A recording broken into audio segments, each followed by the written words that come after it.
Na coluna No Ponto, no site de Oeste, reportagem de Christian Costa mostra a história do marceneiro Moisés dos Anjos, detido durante o 8 de janeiro em Brasília. O relator dos inquéritos no Supremo, ministro Alexandre de Moraes, mandou prendê-lo, mesmo com um pedido de vista do ministro André Mendonça, que solicitou mais tempo para analisar um recurso da defesa do marceneiro. O homem de 61 anos passou 8 meses na Papuda até conseguir liberdade com medidas cautelares. Em 10 de novembro do ano passado, a maioria do STF condenou Moisés a quase 17 anos de prisão por causa do protesto na Praça dos Três Poderes. Mais detalhes você acompanha no site da Revista Oeste. Nós exibimos aí a reportagem, está aí então na tela. É só entrar em revistaoeste.com para mais detalhes. Piotto, que situação. A gente tem trazido aqui em vários programas, né, diferentes histórias e relatos de pessoas envolvidas nos atos do 8 de janeiro. Agora é a vez do marceneiro Moisés dos Anjos, 61 anos, condenado a quase 17 anos de prisão. E o que chama a atenção nesse caso é que o ministro Alexandre de Moraes mandou prendê-lo com um recurso ainda sendo analisado, ainda em análise. E nós temos o artigo 5º da Constituição Federal, você que sempre cita a nossa Constituição, né, Piotto? Ninguém será condenado, ninguém será considerado culpado até o trânsito em julgado da sentença penal condenatória, artigo esse que foi usado para libertar Lula e outros tantos. E agora nós trazemos o caso do Moisés dos Anjos. Quando a lei adere ao seletivismo do julgamento, aí o processo tem capa e a capa é que, na verdade, dá o tom do julgamento. Porque nós estamos aqui, eu fico imaginando a periculosidade desse marceneiro que, obviamente, o ministro Alexandre de Moraes considerou tão imensa, tão grave, que ele sequer se deu, obviamente, e isso deveria ter acontecido, o tempo para análise de mais tempo de um ministro do Supremo, colega dele de corte, uma das 11 ilhas do Supremo.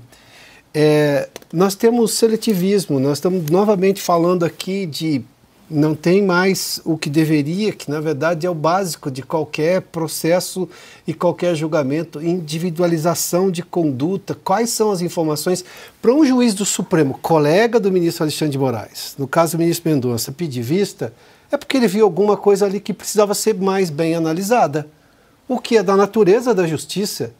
Agora imagina o oposto, imagina se isso fosse um processo que estivesse na mão, um julgamento que estivesse na mão do ministro Mendonça e o ministro Alexandre pedisse vista. E por acaso o ministro Mendonça atropelasse o processo, não, a decisão já está tomada, a vista o senhor faz no seu momento. Qual seria a reação? Então, é difícil comentar o Supremo ultimamente, aliás, já de uns anos para cá, porque o rigor da lei, o rigor da aplicação da lei, o que era pacificado e compreensível, porque pacificado, essa é uma das funções do Supremo Tribunal Federal, a primeira é guardar a Constituição, coisa que não estão fazendo. A segunda é pacificar o entendimento da aplicação da lei, onde, obviamente, há dúvidas. As duas coisas que são, digamos, pétreas do trabalho do Supremo, ou seja, que você não pode abrir mão, o Supremo não pode abrir mão de fazer, eles simplesmente não fazem, eles criam insegurança jurídica.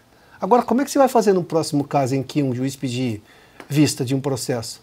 Não para, a condenação segue em frente. Por quê? Mas se segue em frente como? Se isso está sendo analisado pelo Pleno, o Pleno decide. E só o Pleno vai decidir até o último voto. Havia casos, por exemplo, antes dessa nova regra do Supremo, em que o voto de um ministro ficava lá durante anos, porque ele não devolvia o processo, agora tem que devolver em um período mais curto, e simplesmente não se tomava uma decisão. Reclamávamos daquilo, chegamos à conclusão de que naquele momento parecia mais justo do que hoje, em que há um atropelo. Nós estamos falando de um homem de 61 anos, condenado a 17 anos de prisão, em que um ministro pede vista para poder reavaliar ou avaliar com mais cuidado. Vamos lá, só lembrar de uma coisa que é muito importante. Ele está sendo julgado no Supremo, não tem foro por prerrogativa de função. Ele não vai ter direito a recurso a nenhum outro lugar. E mesmo assim, vai-se lá e condena. E acabou, manda para a prisão e pronto. Assim, sem nenhuma cerimônia. Aliás, não é sem nenhuma cerimônia, é sem a legalidade sendo exercida na sua plenitude. O Alexandre de Moraes, ele nunca havia julgado ninguém até chegar ao Supremo. Olha quantos ele já julgou ilegalmente e o número de condenações e a dureza das condenações que ele impõe. Eu fico pensando, como é que são os 10 minutos que precedem o sono de gente assim? Quando você dá aquele balanço no que você fez no dia, sim, queira ou não. Ele fica feliz, ele gosta de ser perverso, só pode ser. Só pode ser. Eles não votaram outro dia justamente para impedir que o Lula ficasse preso, que ninguém será considerado culpado antes do trânsito em julgado da sentença penal condenatória. Não votaram isso aí? Isso. Ele está condenando por lotes e daqui a pouco ele terá condenado algumas centenas. Na intentona comunista, chamada intentona, de 1935, ali houve um golpe, tentativa de golpe de Estado. Morreram, presumivelmente, 100 pessoas, pelo menos. Houve anistia e o número de presos foi bem menor que no 8 de janeiro.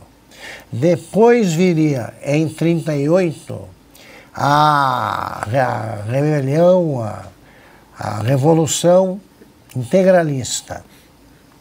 Morreu gente. Foi uma tentativa de golpe de Estado. Foi resolvido pela anistia. Também o número de presos foi contado às dezenas, em dezenas. Portanto, o golpe que não houve vai provocar um número de prisões infinitamente maior que golpes registrados na história, que os envolvidos foram anistiados, e esses aqui, aliás, quem passa essa palavra de ordem são os beneficiários da anistia de 79, anistia não. Como é que eles vão resolver esse problema?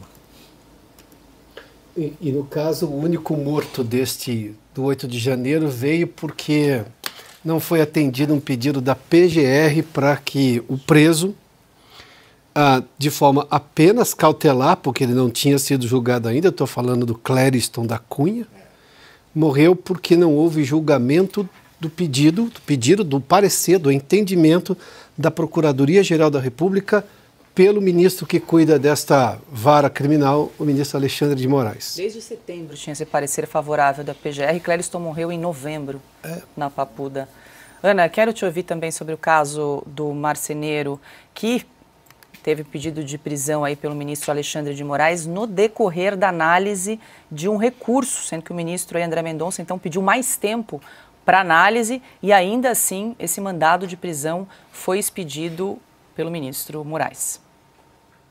Paula, mais uma ilegalidade, como muito bem desenhou o Piotto, né? O Piotto desenhou o que está na nossa Constituição e o que não foi respeitado. Eu acho que em algum momento, é tanta coisa, né, para nós brasileiros pensarmos e propormos e debatermos, mas em algum momento, Paulo, acho que o Congresso tem que começar a pensar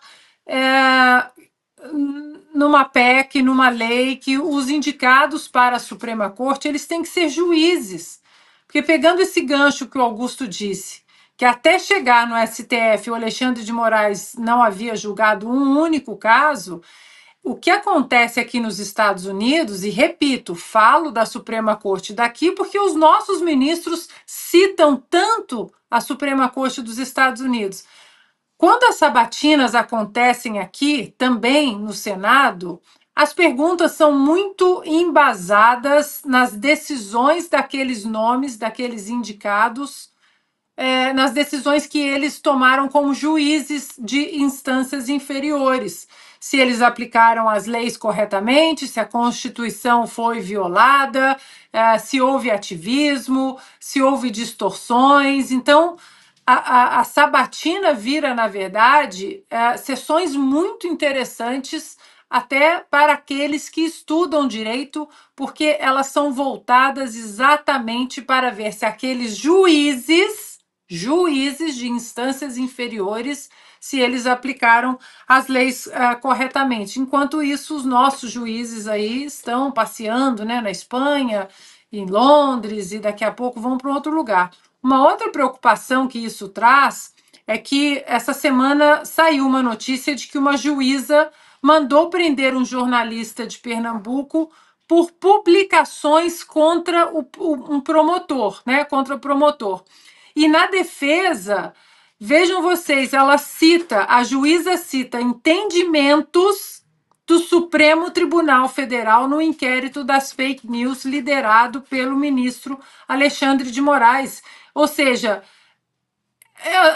abre precedentes gravíssimos, essas inconstitucionalidades em tantos casos e tantas esferas no Brasil, que vem de cima para baixo, onde os julgados não têm a quem recorrer.